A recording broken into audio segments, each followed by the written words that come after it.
Chers amis, bonjour. Cette année, nous allons tenter de découvrir ce qu'est l'être humain à travers l'image que nous en donnent les personnages bibliques.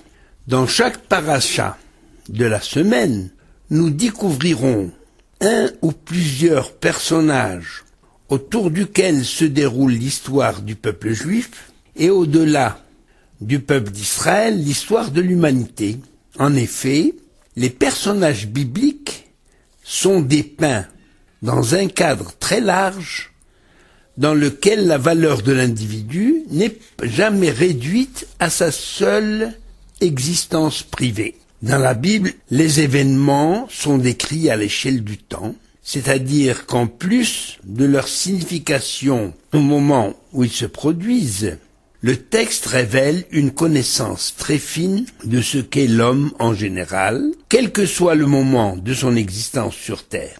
D'où les précieux enseignements, toujours actuels, du texte sacré qui nous aident à mieux comprendre la vie la plus profonde de l'individu dans ses relations avec le monde et avec l'histoire. L'homme compte si peu aujourd'hui dans la balance des intérêts des nations. Il suffit pour s'en convaincre de faire une brève incursion dans l'histoire depuis deux générations. Et le juif n'a pas pesé lourd lorsque par millions il était transformé en fumée et en cendres. Destin inéluctable? Absolument pas. Les nations libres avaient tout le loisir de bombarder les camps de la mort, de détruire des voies ferrées, ou simplement de s'élever contre des crimes monstrueux. L'excuse de n'avoir pas su ne résiste plus au témoignage de l'histoire. Tout le monde savait, mais que faire des Juifs et où les envoyer? Plus près de nous, même attitude. Tout le monde crie et s'agite aujourd'hui autour de la Syrie, ce qui s'est passé au Darfour, en Somalie. Ce n'est pas aujourd'hui seulement que se produisent des massacres. Depuis des années, ces massacres ont eu lieu tantôt des chrétiens, tantôt des arabes. Mais qui élève la voix? Qui se soucie de l'homme? En Syrie, par exemple. Mais quand la politique s'en mêle, ou plutôt quand Israël y est mêlé, on se souvient tout à coup qu'il y a des hommes quelque part, qu'un pays est injustement occupé, que l'homme y souffre. L'Organisation des Nations Unies, que c'est beau l'union, mais de quelle union s'agit-il? Une union pour mettre l'homme partout où il est muselé, pour défendre, humilier, maltraiter. Non, c'est pas pour défendre l'homme partout où il est muselé. Non, il s'agit seulement de dénoncer les excès chez les petites nations, parce que les grandes ne respectent pas les accords qu'elles ont pourtant avoir signés. Eh bien, l'homme ne pèse donc pas lourd sur la balance des intérêts des uns ou des autres. On comprend mieux à considérer les événements combien la Torah avait raison de consacrer la première page de la Bible, de la Torah, de la Genèse, de la consacrer à l'homme. Que veut nous enseigner la Torah en définitive? Lorsqu'elle nous rapporte le récit de la création et l'ordre dans lequel cette création s'est faite. Ce n'est certainement pas pour nous donner une leçon de science sur l'univers. La Torah a surtout une préoccupation d'ordre éthique. La preuve nous est donnée dès le premier verset, que l'on traduit habituellement à tort par « au commencement, Dieu créa le ciel et la terre », alors que le mot Bereshit signifie au commencement Dieu, au commencement de quelque chose.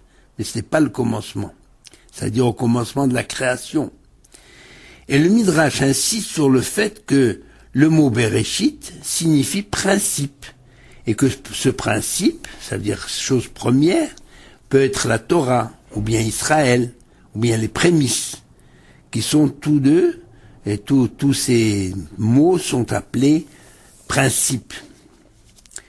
Bereshit, bara Elohim, signifierait donc, avec le principe de la Torah, Dieu créa.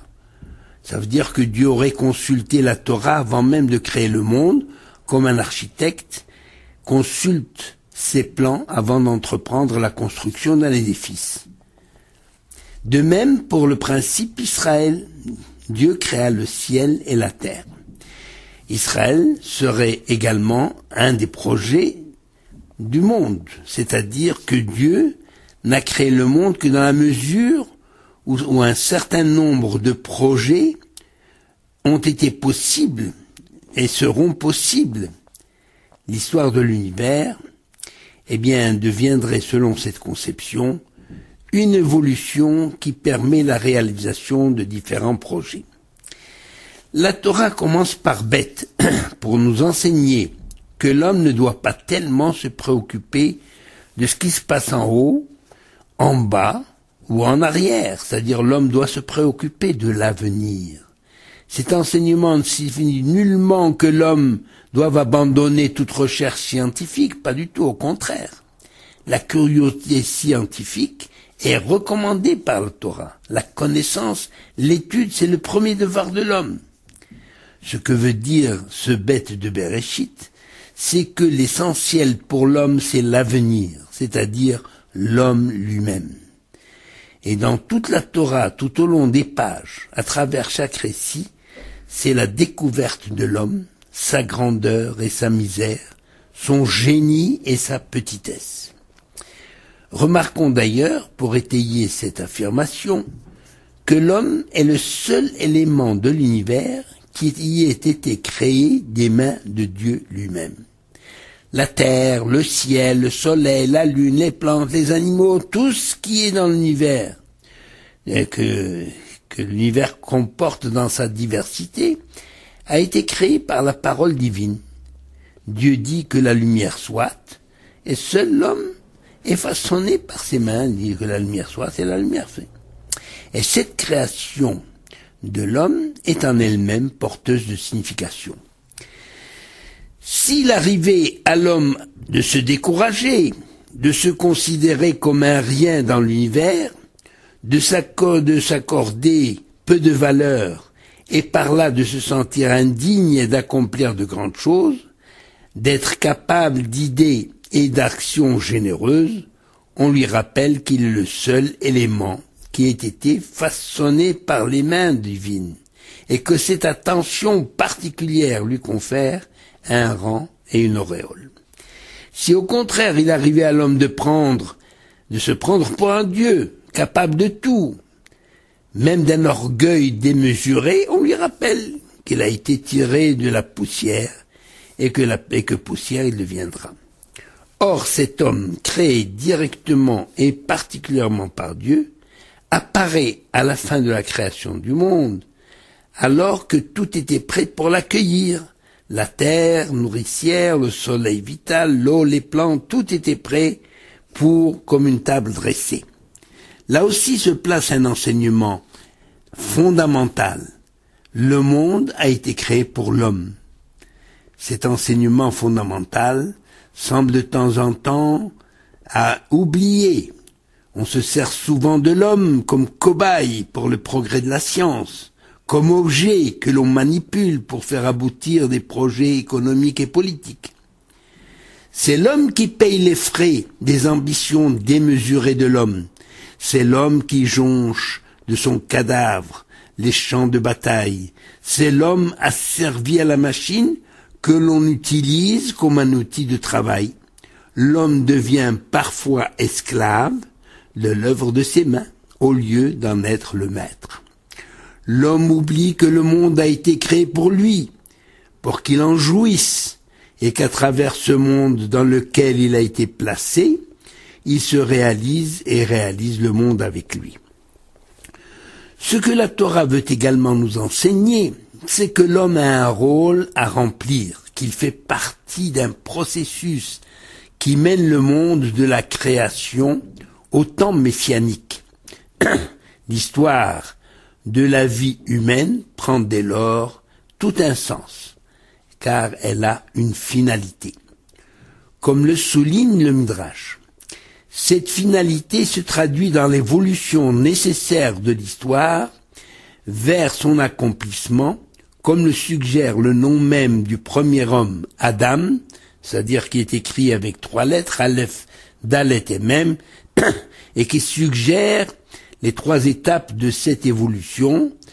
En effet, Adam, A comme Adam, Aleph, c'est l'homme initial, Dalet, c'est comme David, qui est l'ancêtre du Messie, et même, c'est le Messie lui-même, c'est-à-dire qu'on passe de la création à la royauté, l'institution de la royauté on passe au Messie rédempteur du monde. De génération en génération, l'histoire progresse, chaque génération apportant sa contribution à l'acquis de la précédente. Sur le plan individuel, on doit retrouver cette évolution. De la naissance à la mort, de l'enfance à la vieillesse, l'homme doit constamment progresser pour se réaliser selon une courbe ascendante. Les incidents de parcours ne doivent pas l'arrêter ou le décourager. Une faute, une erreur, peut devenir la source d'un plus grand bien, une expérience enrichissante, dans la mesure où elle est surmontée et dépassée. Il est évident que pour la Torah, cette évolution de l'homme ne peut se faire sans l'aide de Dieu, qui a accordé et qui continue de manifester une attention toute particulière à l'homme. Seul de tous les éléments de la création, l'homme procède à la fois du ciel et de la terre, du spirituel et du matériel. Il est en quelque sorte le médiateur dans l'univers créé, capable d'établir l'harmonie entre toutes les créatures. Tel est l'enseignement fondamental de cette première page de la Bible, un programme de vie, un plan de travail, un projet de réalisation. La paracha donc de Bereshit nous présente la naissance de ce premier homme, de ce Adam qui est formé à partir de la terre, Adama, et qui, malgré sa matérialité, est créé à l'image de Dieu. En ce sens que sa finalité est de ressembler à son créateur. Le corps humain est une création jamais égalée, car le robot le plus perfectionné que l'homme pourra mettre au monde ne sera jamais qu'un objet, alors que chaque homme est unique en son genre. Adam nivra yechidi, c'est ce qu'on dit en hébreu. L'homme est créé en un unique exemplaire. D'ailleurs, en hébreu, le mot Adam, qui désigne l'homme, n'a ni féminin ni pluriel. C'est une preuve supplémentaire du caractère unique de cet être créé en dernier, qui est le couronnement de la création.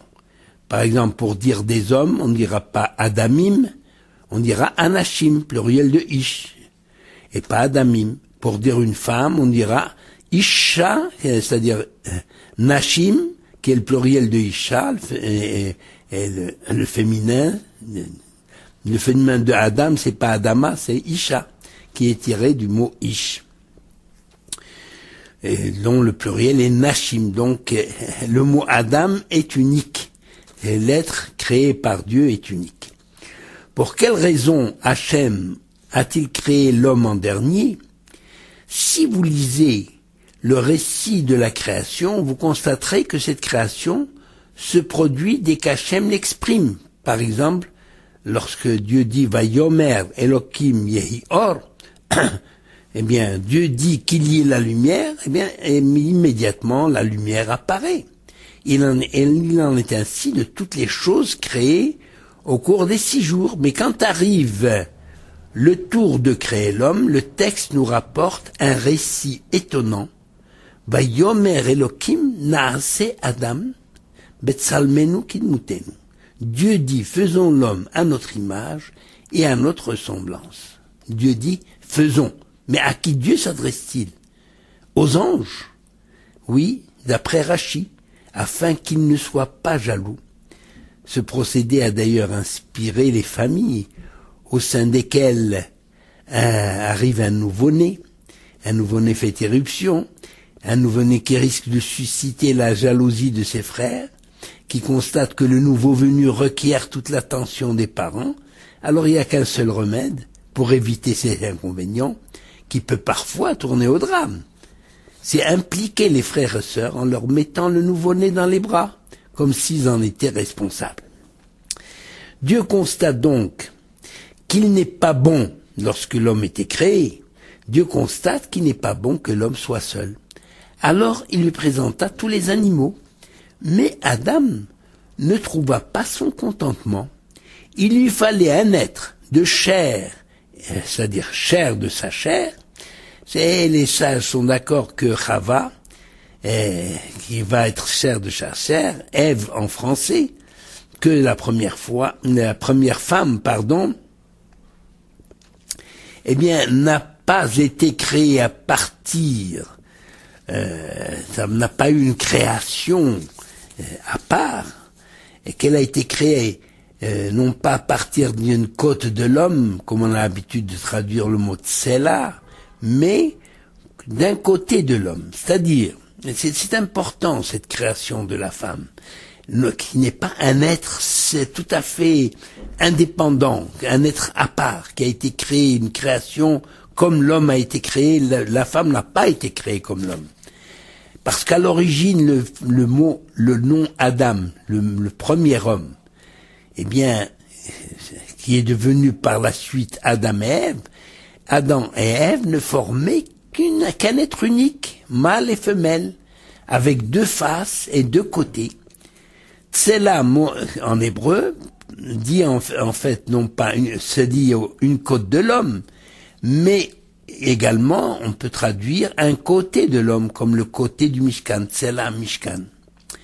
La femme est donc créée à partir d'un côté de l'homme et va devenir une créature distincte. Cette création a eu lieu une seule fois dans l'histoire de l'humanité, c'est-à-dire que l'homme a donné naissance à une femme, par la suite, c'est la femme qui va donner naissance à l'homme. Ça veut dire dans tous les sens de cette expression. Et biologiquement, et sur le plan symbolique, car en définitive, c'est la femme qui fait l'homme.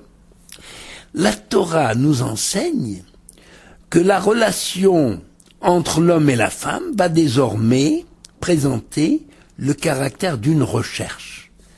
En français, l'expression, lorsqu'on parle de moitié à propos de la femme, effectivement, l'homme n'a de répit que lorsqu'il a retrouvé sa moitié. C'est-à-dire que les deux moitiés se retrouvent réunies en un seul être, comme le dit le texte de la Torah, Vehayu le basar echad, et ils ne formeront plus qu'une seule chair. La vie d'Adam va totalement être transformée dès qu'il prend conscience de la présence de la femme à ses côtés, car cette créature va devenir une aide vis-à-vis de lui. Littéralement, le texte emploie l'expression Ezer Kenegdo. Ezer qui veut dire une aide, et Kenegdo veut dire contre lui. Alors, ou bien nos sages expliquent cette contradiction. Ils expliquent ainsi cette expression: si l'homme est méritant, en accomplissant la mission pour laquelle il a été mis au monde, la femme lui est une aide précieuse. Dans le cas contraire, la femme se pose à lui, dans les deux sens, soit pour le détruire, soit au contraire pour l'encourager à s'engager dans le bon chemin. Ça veut dire que la femme ne dit pas toujours amen à tout ce que dit l'homme, dans l'intérêt de l'homme. C'est d'ailleurs peut-être ce qui est symbolique dans la cérémonie de mariage lorsque la jeune femme tourne autour de son mari pour constituer une espèce d'enceinte, une espèce de muraille, une espèce de haie protectrice. C'est un peu l'image qu'on veut donner de ce Ezer Kenegdo.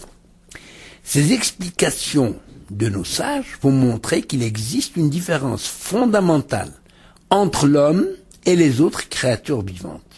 Dès le début, les animaux sont divisés en mâles et femelles. Mais le rapport entre les deux sexes est uniquement fondé sur la fonction de reproduction. Rabbi Moshe ben Nachman, Nachmanide, définit cette situation dans une boutade en disant « Aucun taureau n'a jamais pris une vache pour femme ». Cela signifie en clair que le lien entre deux animaux de sexes différents est un lien fortuit, occasionnel, fonctionnel. Tel n'est pas le cas au niveau de l'homme et de la femme, parce que les êtres humains sont les seules créatures vivantes dont la vie sexuelle n'est pas soumise uniquement à des fins de procréation. L'homme et la femme s'unissent pour exprimer l'attrait de l'un pour l'autre, ou pour assouvir un besoin biologique. Mais au-delà de cette passion suscitée par le corps, intervient un facteur, le plus important d'ailleurs dans le choix du conjoint, dans le cadre du mariage, un facteur d'ordre intellectuel et affectif pour réaliser un projet commun, s'enrichir mutuellement dans la rencontre, mais aussi constituer l'assise fondamentale des lois du mariage et instaurer un climat de sainteté au sein du foyer. C'est en ce sens que la Torah emploie le verbe connaître pour décrire la première relation entre Adam et Ève. Ve Adam, Ayada et Chava. Adam connut Ève. La nature, que les plaisantins disent, il connut bibliquement. La nature de la relation entre hommes et femmes est désormais donc liée à la connaissance, affranchie du cycle biologique et des exigences de la nature courante chez les animaux. La libération du désir ne connaîtra plus de limites et va conduire l'homme à des débordements, à des déviations sexuelles dont nous avons aujourd'hui malheureusement l'illustration au-delà de toute pudeur. À partir de ce moment, le monde va changer. C'est ainsi qu'il faut comprendre la faute originelle, c'est-à-dire l'introduction de l'esthétique et du désir, d'un attrait exercé uniquement par la seule beauté du fruit, par exemple. Et l'émergence d'un tel désir est spécifiquement liée à la femme. Parce qu'en relisant avec soin le texte de la Torah, relatant la faute d'Adam, ce qu'on appelle la faute d'Adam, la faute originelle, on constate le rôle primordial joué par la femme, le rôle de tentatrice. Il faut dire les choses comme elles sont. C'est Ève qui voit le fruit, qui le trouve beau et agréable à regarder, et qui se laisse séduire par le serpent, et qui mange du fruit défendu, et non contente d'avoir transgressé l'ordre divin, elle entraîne son mari dans la transgression. On comprend mieux les dispositions de la loi juive en rapport avec tout ce qui touche, de près ou de loin, à la sexualité, pour redonner à cet acte fondamental toute sa dignité et sa sainteté. Et tout d'abord la notion de tsniout, de pudeur, de réserve, de discrétion, dont la plupart des détails concernent essentiellement la femme, parce que la femme le veuille ou non, son attitude éveille des sentiments et des pulsions chez l'homme. D'où toute une réglementation autour de la féminité pour éviter que l'homme ne transforme la femme en objet, objet de désir, objet de plaisir, objet de satisfaction d'instincts animaux. Malgré ces dangers de déviation sexuelle, dont nous parlerons à propos de Noach dans la génération du déluge, la loi juive insiste sur le caractère sacré de l'union intime entre l'homme et sa femme, dans le cadre du mariage, bien entendu. Dans l'acte du mariage, signé, c'est-à-dire la ketouba, signé entre l'homme et la femme, figure en bonne place, parmi les obligations du mari, celui d'assurer à sa femme son devoir conjugal. Cette disposition de la loi fait partie des aspirations de la femme, en dehors de toute idée de procréation.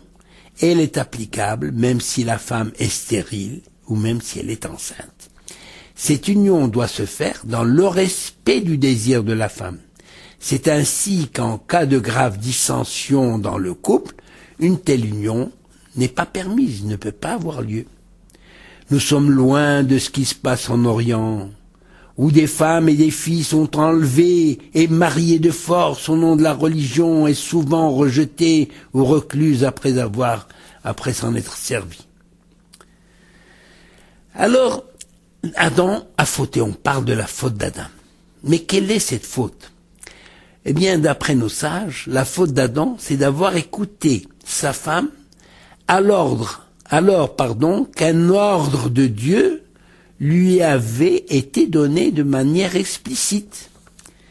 C'est ainsi que s'exprime le Midrash. Le Midrash dit, lorsque les anges interrogent Dieu, quelle est la faute d'Adam? Dieu dit, j'ai donné un commandement facile à Adam, mais celui-ci l'a transgressé. Dieu reproche à Adam de s'être précipité pour manger le fruit au lieu d'attendre que le jour du Shabbat soit passé et pour profiter en toute liberté et en toute licence. La précipitation, donc, est souvent mauvaise conseillère. C'est d'ailleurs la précipitation dans tout, même lorsque, aussi bien dans la paix qui demande à être construite, comme la relation dans le couple, l'amour dans le couple, le respect dans le couple, tout cela, le foyer se construit, il ne tombe pas du jour au lendemain. Quant au fond du problème, posé ici par la Torah, à savoir, pour quelle raison la faute d'Adam est si grave, au point d'introduire la mort au sein de l'humanité, si nous reprenons le texte de la Genèse, nous constatons que l'homme a été créé pour donner un sens au monde et amener le monde à sa réalisation. Ce ne sont pas là des considérations au niveau de la morale élémentaire, il s'agit de la condition humaine qui nécessite le respect d'un certain nombre de principes. On ne peut pas utiliser le monde sans limite et sans réflexion.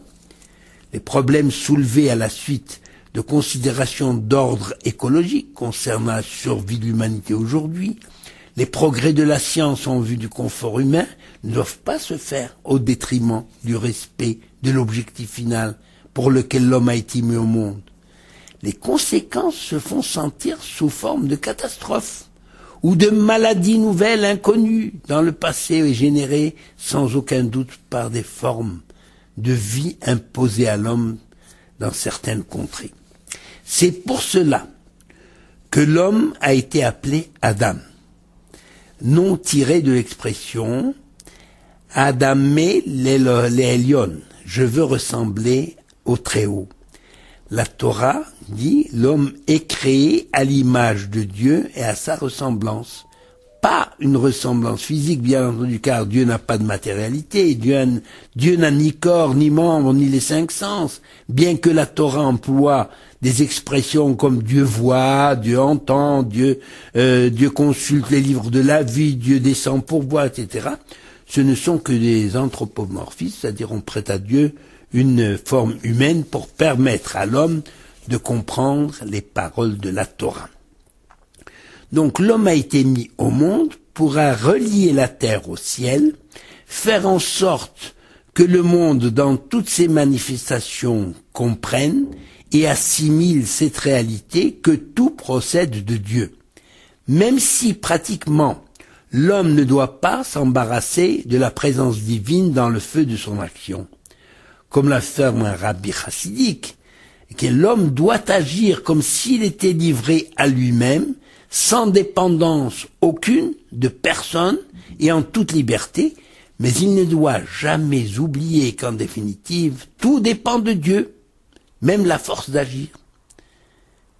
La finalité de la présence de l'homme est en définitive de se conformer à la volonté de Dieu. C'est là un objectif aisé à formuler, mais combien ardu à réaliser, car l'homme est pétri de passion, de désir, de besoin, d'ambition et souvent d'orgueil qui lui dresse des embûches sur sa route. Si la Torah s'attache à nous parler du devenir de l'homme avec force détail, c'est justement pour nous rappeler le soin que Dieu a pris à cette création, à qui il a l'homme, à qui il a insufflé une âme, véritable souffle divin, qui fait de l'être humain une créature différente de toutes les autres. Dieu a voulu que les éléments matériels et les éléments spirituels soient équilibrés pour que l'homme devienne, pour lui-même et pour les autres, un facteur d'amour et de paix, et aussi de rayonnement. C'est pourquoi il a utilisé la poussière de la terre. Pourquoi la poussière de la terre? Parce que la poussière est à la fois un symbole d'humilité, mais également un facteur de fécondité, de productivité. La terre offre à l'homme sa nourriture, à condition bien sûr de la travailler, mais aussi de la garder, de la respecter. D'où l'institution d'un certain nombre de lois agricoles, comme l'interdiction des cultures hétérogènes, le blé et la vigne ensemble, et l'institution de la Shemitah, le repos de la terre tous les 7 ans. Bien entendu, les commandements divins, les ordres divins, nous n'en comprenons pas le fond. Ce qui est pratique à nos yeux, on arrive à le saisir, mais pourquoi c'est ainsi, cela nous dépasse. Autrement, on serait des dieux. Sur le plan symbolique, l'Éternel demande à l'homme d'être son associé pour réaliser le projet de haute importance du travail de la terre, c'est-à-dire la matérialité du monde, pour lui donner un sens. Lorsque la Torah dit « faisons l'homme », en fait, c'est tout à l'heure Rachi avait dit, on s'adresse aux anges, Dieu s'est adressé aux anges parce que pour ne pas en faire des jaloux. Mais en fait, d'autres sages disent c'est l'homme lui-même, c'est là que Dieu interpelle pour lui demander de bien vouloir s'engager à réaliser le projet divin. Cette réalité a été formulée dans le titre d'un ouvrage sur la pensée juive qui est intitulé « Dieu a besoin des hommes ».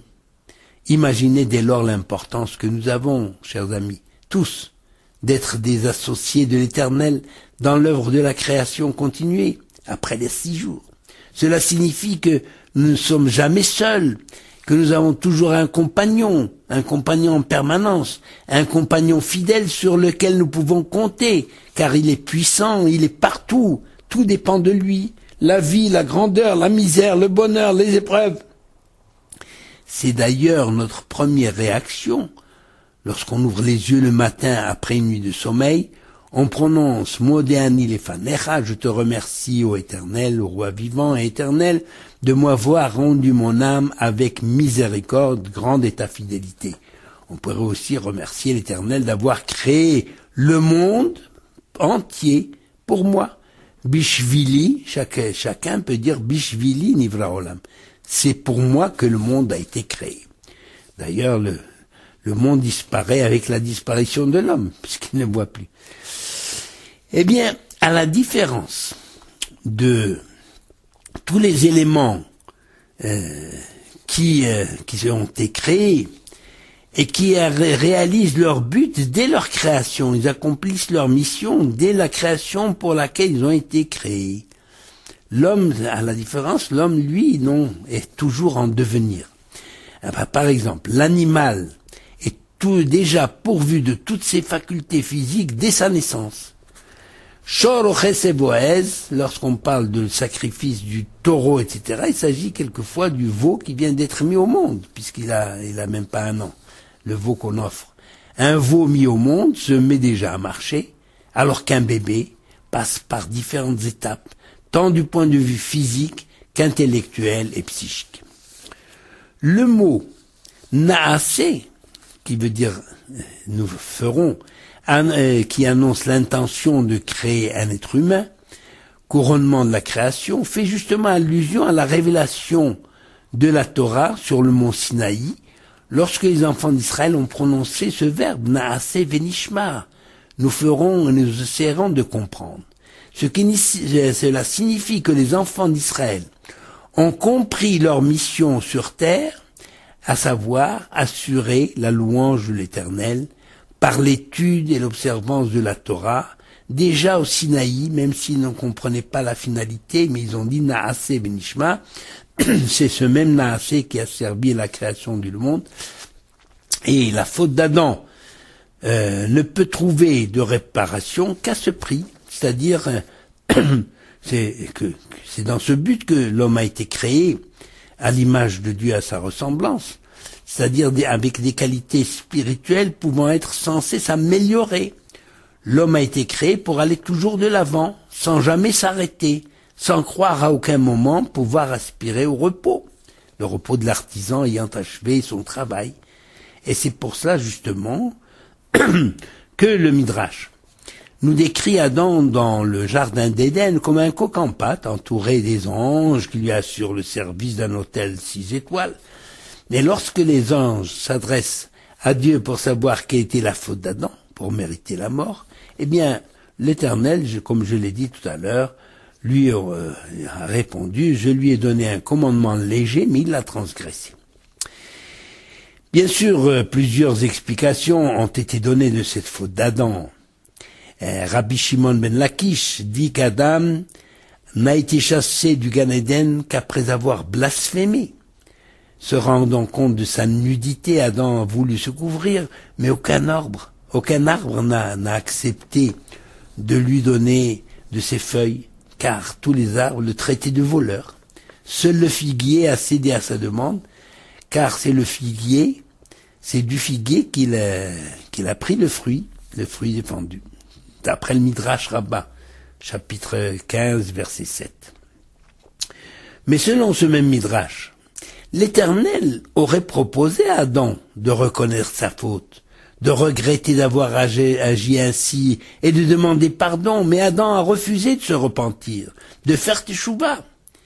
Il est évident que cette attitude d'Adam a été néfaste pour sa descendance, car elle a constitué un précédent fâcheux tellement grave qu'il a introduit la mort au sein du genre humain.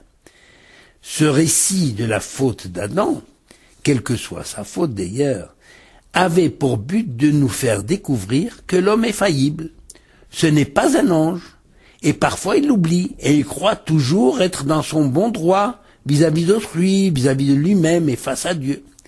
Cet orgueil lui a été fatal, car l'homme sait que l'Éternel ne désire pas la mort du méchant, mais qu'il revienne de sa voie mauvaise et qu'il vive.